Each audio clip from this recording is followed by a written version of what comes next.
दर्शन आएगा, चारित्र मेरा मोक्ष मार्ग प्रवेशेगा। पंच प्रवेशी भगवान की, एक रविनाथ भगवान की, अंतिम सतपति भगवान महावीर स्वामी की, आचार्य श्री कुंद भगवंत की, आचार्य श्री विवंत सागर जी महाराज की, आचार्य गुरुदेव सरस्वती सागर जी महाराज की, एक में 9 करोड़ मुनि राजों की, कौन दशान की निशानी माता की। जय परम पूज्य ज्ञानयोगी दिव्य तपस्वी संताचार्य गुरुदेव श्री सुंदर सागर जी गुरुदेव की, समस्त आचार्य संघ की जय करा गुरुदेव का।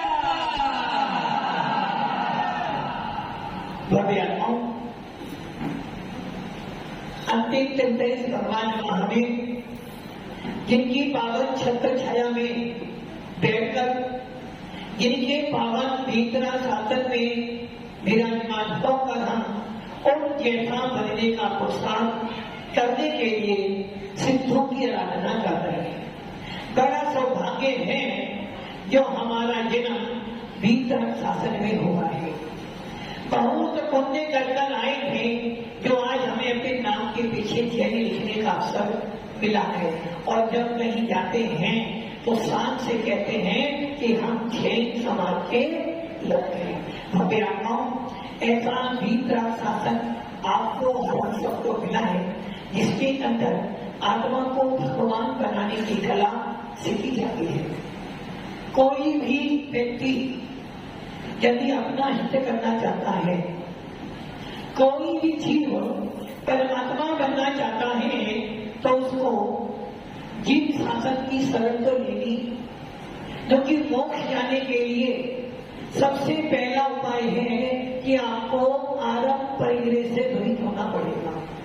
जब तक आपके पास में आरंभ परिग्रह है, आपको मोक्ष की प्राप्ति नहीं हो सकती। और मोक्ष प्राप्त करने वाले को विषयों की आशा तो छोड़नी पड़ेगी। जो लोग ये सोचते हैं कि घर परिवार के साथ में रहने से मोक्ष की प्राप्ति हो जाएगी, वो मानता ही गलत है। परिवार, घर, संपत्ति के साथ में वैकुंठ तो मिल सकता है। वैकुंठ मतलब स्वर्ग, और जो स्वर्ग में जाता है उसका पुनः होता है। कि तो जो मोक्ष में विराजमान हो जाता है, जो 8 कर्मों से रहित हो जाता है, वो पुनः संसार में नहीं आता। और हर व्यक्ति के कर्म भिन्न भिन्न होते हैं। कोई अच्छे कर्म करता है तो अच्छा फल मिलता है, और कोई बुरे करता है तो फल किसने दिया?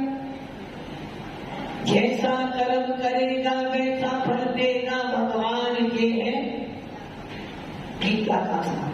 कौन सा भगवान फल देता है? आपने अच्छे कर्म किए तो अच्छा फल मिला, बुरे कर्म किए बुरा फल मिला। कौन सा भगवान ने फल दिया? फिर हम जब मंदिर में जाते हैं, भगवान के पास जाते हैं, और मान लो यशवंत जी ने एक श्रीफल चढ़ाया भगवान को, श्रीनाथ को, ये भगवान आज दुकानदारी अच्छी, और श्रीफल चढ़ा के गया, अच्छी दुकानदारी चली। कल उसने 2 श्रीफल चढ़ाए, दुकान और ज्यादा चली। तीसरे दिन एक चांदी का छत्र चढ़ाया और दुकानदारी खोल के बोली फलो हो गए, फलो क्या करोगे? जब मैंने श्रीफल चढ़ाया तब अच्छी चली, 2 चढ़ाए और अच्छी चली, और जब मैंने चांदी वाला छत्र चढ़ाया तो दुकान मेरी ठप हो गई। तो पुनः श्रीफल चढ़ाता तो किसने चढ़ाई दुकान आपकी? दुकान किसने चलाई? दुकान चलाने वाला, घर चलाने वाला, भाग बिगाड़ने वाला, भाग बनाने वाला कोई ब्रह्मा विष्णु महेश नहीं है। जो कोई भी है मेरे अंदर बैठा मेरा भगवान आत्मा है। जैन शासन को यही कहता है, भीतरा शासन को यही कहता है, मैं अपने कर्मों का कर्ता स्वयं हूं, मैं किसी के भी कर्ता नरेंद्र किसके करता हो? सोचो, फिर नहीं कहना महाराज जी मैं करता हूं। क्या बच्चों के करता आप हो? बच्चों का पालन पोषण कौन कर रहा है? कौन कर रहा है? आप पालन पोषण कर रहे हो? आप कर रहे हो क्या? ये भूल कर रहे हो। हम किसी का पालन पोषण, वो बच्चा अपना भाग लेकर आया है। वो बच्चा अपना क्या लेकर आया है? भाग लेकर आया है। अब आप सोच लो, जिस बच्चे की मां मर जाती है, जिस बच्चे की मां मर जाती है, उसको दो खून पिलाता दूध। अभी उसके भाग्य में जीवित रहना है तो कोई ना कोई दूध पिलाने वाली मिलेगी। नारायण ने कृष्ण का जन्म कहां पर हुआ? ये दूसरी मानता है, जेल में हुआ। कहां पर हुआ? जब उनका जन्म हुआ, ढोल बजाने वाला, मंत्र गीत जाने वाला कोई नहीं था। और जब मरण हुआ तो कोई रोने वाला भी, और जीवन भर ठीक खंड की अधिपति बनकर। अंजना विवाह तो अच्छी तरह से हुआ, किंतु एक थोड़ी सी गलती, एक जिनेंद्र देव की प्रतिमा को कुएं में डाला था, जिसका कर्म का फल क्या मिला? उसे अपने पति से वियोग होना हुआ। अभी राम जी को दशरथ ने कह दिया था कि कल सवेरे तो राम जी का राज्याभिषेक, अब अयोध्या का राजा राम होगा और मैं वन में जाकर साधना करूंगा। सारी तैयारी हो गई, नगर में आनंद मनाए रहे थे, ढोल नगाड़े बज रहे थे और सीता बैठी बैठी सोच रही थी, अब कल मैं भी पटियानी तो जिस सिंहासन पर पिताश्री बैठे थे, माता कौशल्या बैठी थी, अब उस सिंहासन पर मेरे स्वामी, मेरे प्राणनाथ बैठेंगे। और जब मैं आगे सिंहासन पर बैठूंगी तो मेरी शोभा, रात बीतने ही वाली थी, सूर्य उदय होने ही वाला था कि पाटा। अब बताओ, जब राम जी के राज्याभिषेक का मुहूर्त किसी न किसी राजगुरु ने निकाला होगा, क्या हुआ? मुहूर्त धरा रह गया और राम जी को वन जाना। वो भाग किसने बिगाड़ा? भाग हमारे कर्मों ने बिगाड़ा है। हम जैसा कर्म करते हैं वैसा फल हमें मिलता है। कोई भगवान हमें फल देने आने वाला? जिनेंद्र देव की पूजा आपको कोई फल नहीं देगी। और जिनेंद्र देव की पूजा किस लिए कर रहे आप? अच्छी दुकान चले, दिव्यांश इसलिए कर रहे हो, अच्छी छोकरी मिल जाए इसलिए। जिनेंद्र देव की पूजा धन, मन और तन के लिए नहीं की जाती। जिनेंद्र देव की पूजा संसारी सुखों के लिए नहीं की जाती है। जिनेंद्र देव की पूजा तो आत्मीय सुख के लिए की जाती है।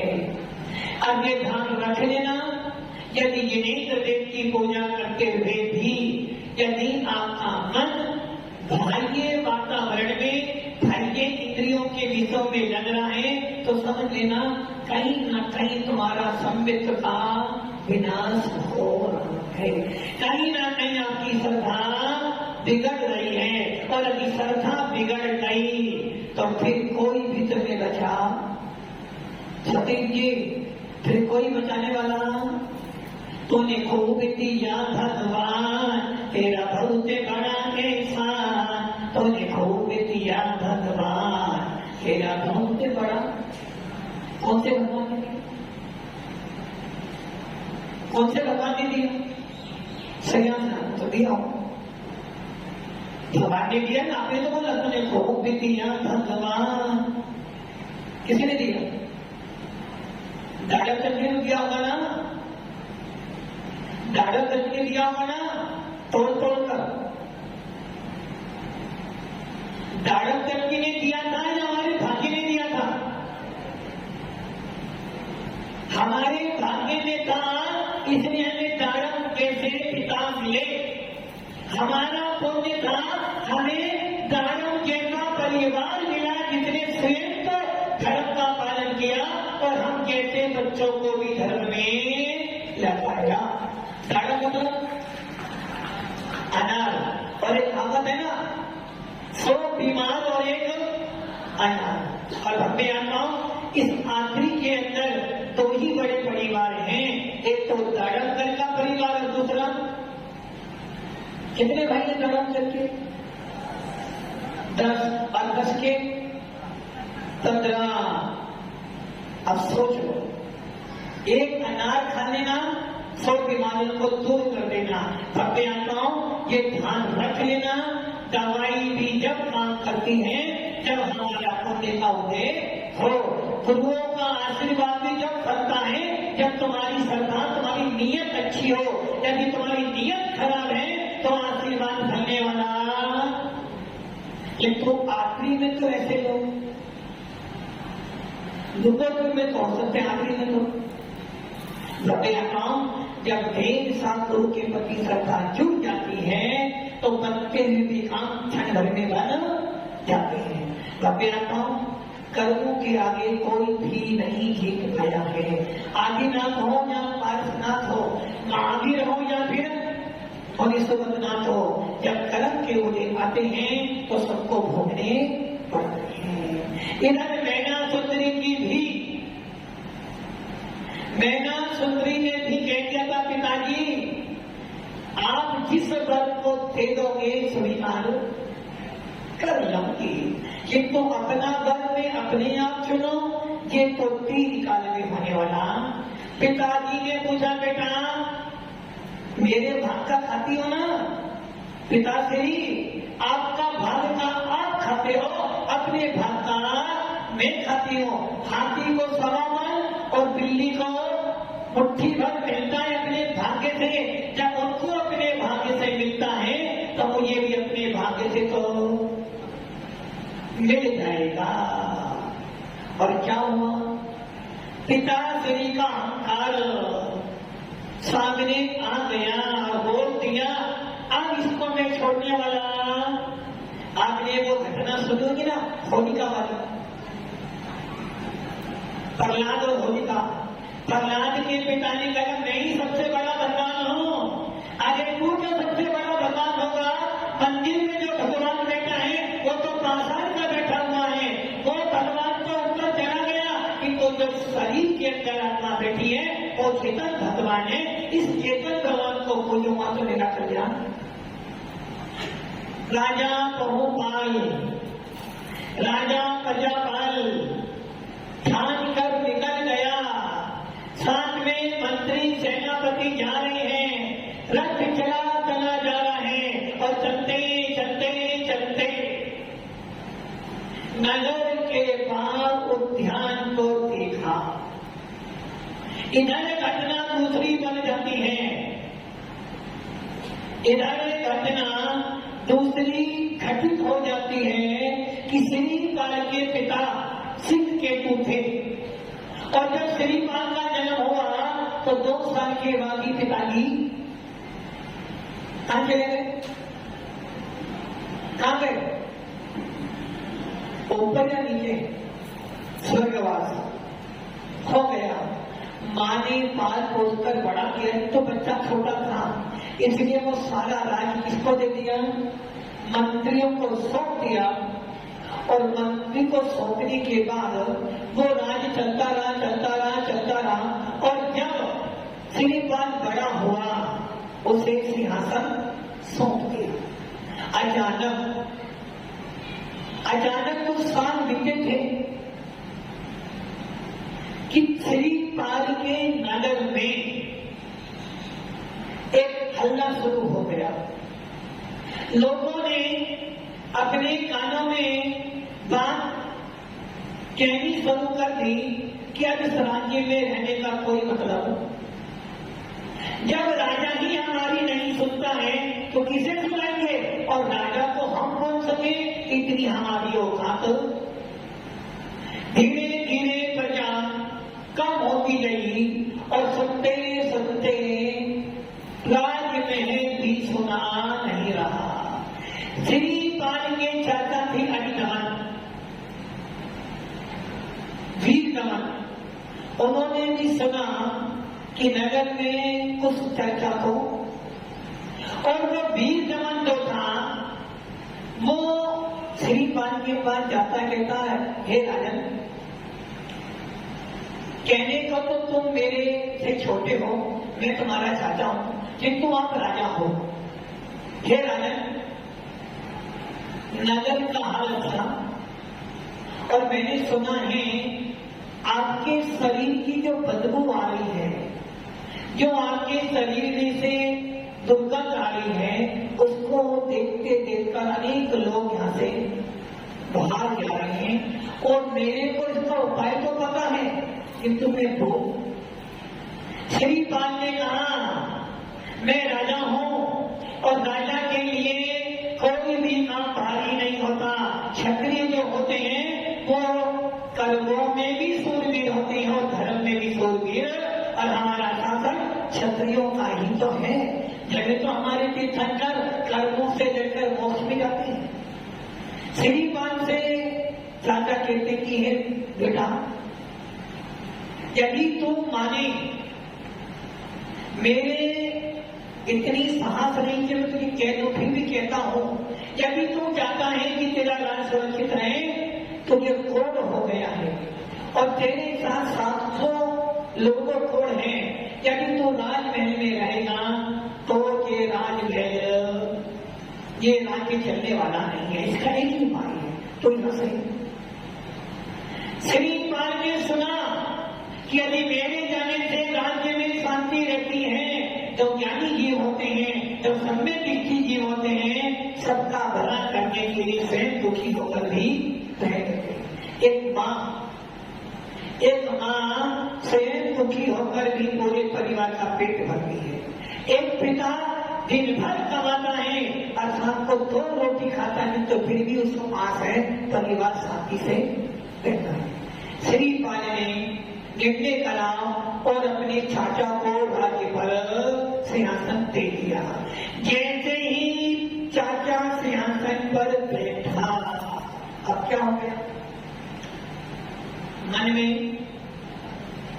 मन में पापू, क्योंकि सिंहासन कुर्सी का आनंद एक बार जो लेने फिर छोड़ने का मन। इधर श्रीपाल 700 कौड़ियों के साथ में चलता चलता उज्जैनी आ गया और वहां एक उद्यान में बैठा था जिस पर पंखे से हवा चल रही थी। पलाश के पत्तों का एक छत्र बना हुआ था। 700 कौड़ी उनके साथ में बैठे थे और राजा श्रीपाल एक चट्टान पर बैठा था। मक्खियां शरीर पर भिनभिना रही थी। ऐसा शरीर का कोई अंग नहीं था जिसमें से मवाद ना निकल रही हो। खून निकल रहा है और सब के सब अपनी नाक बंद कर रहे हैं। ऐसी बदबू थी कि आसपास के पशु भी मर रहे थे। राजा, कौन राजा? मैना के पिता की बहू पर रथ में चलते चलते जा रहे थे और कहते, मैना छोड़ूंगा नहीं तेरे को। तूने भरी सभा में मेरा अपमान किया है ना, अब तुझे मैं बताऊंगा पिता क्या होता है और पिता छोड़ राजा क्या होता है। अपने बाप का खाती है बेटा, अब तुझे देखेंगे। और जैसे ही ये सोच रहा था कि उसकी दृष्टि सीधी कहां पड़ी, जिस कौड़ी के शरीर पर असंख्यात मक्खियां भिनभिना रही थी, शरीर में से पीप निकल रहा है, पशु मर रहे हैं और राजा ने जैसे ही उसे देखा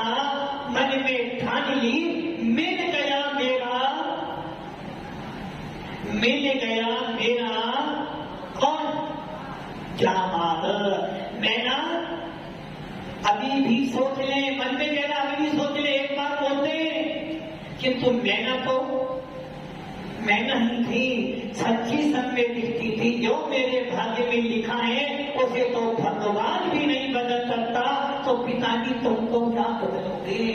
और बहुपाल क्रोध में आकर मंत्री से बोला, मंत्री ये कौन है? ये राजन ये कोड़ी है, कहीं देश से आए हैं और इनका कौन ऐसा फैला हुआ है कि ये राज्य से जाना चाहते हैं, किंतु ये चाहते हैं कि कोई एक मकान मिल जाए तो हम यहाँ रुक जाएंगे। तो मैंने मना कर दिया, यहाँ से जाओ। बहुपाल कहता है, मंत्री खबरदार, इनको जाने की अनुमति नहीं देना, इनको एक कमरा दे दो, वहां रहेंगे और कल मैना का विवाह इसी कोड़ी से होगा। अच्छा, अब मैं आपसे पूछता हूं, क्या आप अपनी बेटी का विवाह ऐसे कोड़ी से करोगे? नहीं करोगे? क्यों नहीं करोगे? सबका भाग्य तो अलग अलग है ना। प्रवीण जी करोगे ना? बेटी के लिए अच्छा कर देखा, जबकि जमाई दौलत भी दी और बाद में जमा हुआ सारी बेटी को मारे तो क्या करोगे? एक बार, दो बार, तीन बार समझाओगे, नहीं बार बेटा तेरे भाग्य में, अब बेटा तेरे भाग्य में यही लिखा है तो सहन तो, और यदि बहुरानी आकर तुम्हें मारे तो मेरे तो भागी हो गए। शादी करवाई थी कि लाड़ी आएगी गरम गरम अमोची क्लास कमाई, गरम रोटी खिलाएगी। अब वो लाड़ी ऐसी आई है, कमाती भी है। मम्मी जी जाना नहीं बोलना, मैं भी कमाती हूँ और मैं नौकरी तक, मैं यहाँ नौकरी बन के नहीं आई हूँ, कमाती मैं भी हूँ। खाना तो सब खा लो बंदा। मतलब कि तुम उनके साथ ही हर माता पिता बड़े अच्छे घर में करता है, आगे उसका था। अब क्या हुआ? मंत्री ने सुना कि राजन तुम ये क्या कर रहे हो, आपकी बुद्धि खराब हो गई क्या? ऐसी कोमल कन्या का जिसका आपने गोद में रहकर पालन पोषण किया, अपने हाथों से खाना खिलाया और आज तुम उसका विवाह इस कोड़ी से कर रहे हो। आपको लज्जा नहीं आती? आपकी गिनती अपियत में बदल जाएगी। और यदि आप ऐसा करोगे, हम करने राजा का क्रोध और साथ में आसमान पर आ गया। मंत्री किसका मंत्री है? किसकी खाता है? किसकी खाते हो? मेरी खाते ना। यदि ज्यादा बोलोगे तो अब राजा ने निर्णय कर लिया और श्रीमान से कह दिया कल तुम्हारा विवाह है। श्रीमान कहता है देखो मैं कोड़ी हूं और मेरे पास कोड़ी भी नहीं है। आप मेरा विवाह अपनी बेटी से करोगे किंतु वो बेटी दुखी रहेगी क्योंकि मेरा कोड़ अब समाप्त होने वाला। ना राज्य है, ना धन है, ना रहने को मकान है और ना खाने को दाना। मुझे नहीं पता कल तेरा विवाह होगा। घर आता है, राजमहल आता है और मैना से कहता मैना किसका खाती है? अभी सोचे, अभी एक बार और सोच ले वरना तेरा बुरा तो। मैना फिर कहती है पिताश्री मेरे गुरु दिगंबर हैं और दिगंबर गुरुओं ने मुझे पढ़ाया था बेटा तेरे भाग्य को तो कोई नहीं बदल सकता, तो ही बदल सकते हैं। पिताश्री मेरे भाग्य में जो लिखा है उसे आप नहीं बदल सकते। और पिता से ये कहते बेटा कल तेरा विवाह है। झोला बहुत अच्छा है, सुंदर है, बहुत सुंदर है। रानी ने सुना, बड़ी आनंदित हुई। चलो पिता का गुस्सा, किंतु वो ये भूल गई थी कि पति तो मेरा ही है और वो राजा भी है। अंदर अंदर क्या चल रहा है ये उसे नहीं पता था। और सवेरे सवेरे मैना दुल्हन के रूप में बैठी है, नगाड़े बज रहे हैं, सेनानी बज रही है और सेनापति मंत्रियों की आंखों में से आंसू। रानी पूछती है, मंत्री क्या बात है, आनंद के मौत पे तुम रोते हो? कि तो जब वो राजा को देखते थे तो बोलने की हिम्मत, अचानक उधर से बदबू आ रही थी। रानी ने जोर से चिल्लाकर सेनापति को आदेश दिया कि हे सेनापति, तुम्हें पता नहीं मेरी बेटी का विवाह, ये बदबू आ रही है, इन्हें दूर करो। सेनापति कहता है, महारानी ये बदबू ही तुम्हारे राजमहल की शोभा है। रानी नहीं समझी, फिर कहती है, तू पागल हो रहा है क्या? जा मेरा आदेश मान। सेनापति फिर कहता है, रानी ये सारा कराया अपने पति देव से पूछो। और जैसे ही वो इतना शब्द कहता है, 700 कोड़ी राजमहल में श्रीपाद के साथ में जैसे ही प्रवेश करते हैं और रानी जैसे ही कहती है, अब वो समझ जाती है कि मेरा पति तो बाद में है, पहले वो राजा था और वो राजा क्रोधित हो गया है और आज अपना बदला। अब आप सोच लो, जब कसाई बढ़ती है तो इंसान को अपना अच्छा बुरा नहीं दिखता है। सामने वाले का कैसा भी हो, मेरा बुरा हो तो हो, उसे छोड़ने वाला हो। तूने मेरा अपमान किया था ना नरेश जी, अब छोड़ने वाला तो छोड़ूंगा नहीं। बस रानी भी सोच रही है, पिता भी सोच रहा है और मैना मनी मन में आनंदित हो रही है। चलो कम से कम इस पिता के ज्ञान से तो छोड़ो। सभ्यात्मा नंदीश्वर देव की पूजा कर रहे हो, इस अष्टानी का महापर्व मेरा 52 जिलाओं की प्रतिमा पूजा कर रहे हो। 163 करोड़ 84 लाख योजन वाले उस नंदीश्वर द्वीप में जो वहाँ कृत्रिम जी चेताली विराजमान है, जहाँ देव पूजा कर कर अपने संवेद को मजबूत करते हैं, वहीं हम लोग इस मध्य लोक के राजस्थान में आरती नगर में बैठकर भव्य गिरीन्द्र देव के सामने बैठकर अपने भावों से सहित इस सिद्ध चक्र महाविधान की पूजा कर कर और आकृतिक जी चेतालों के बदनाम कर रहे हैं। अभी आत्माओं, हम भी गिरीन्द्र देव की पूजा कर कर हम भी इस विधान में अपने भावों का एक चढ़ा कर अनंत पद प्राप्त करने के लिए भावों को निर्माण करते हुए अपनी आत्मा का कल्याण करें। ओम नमः।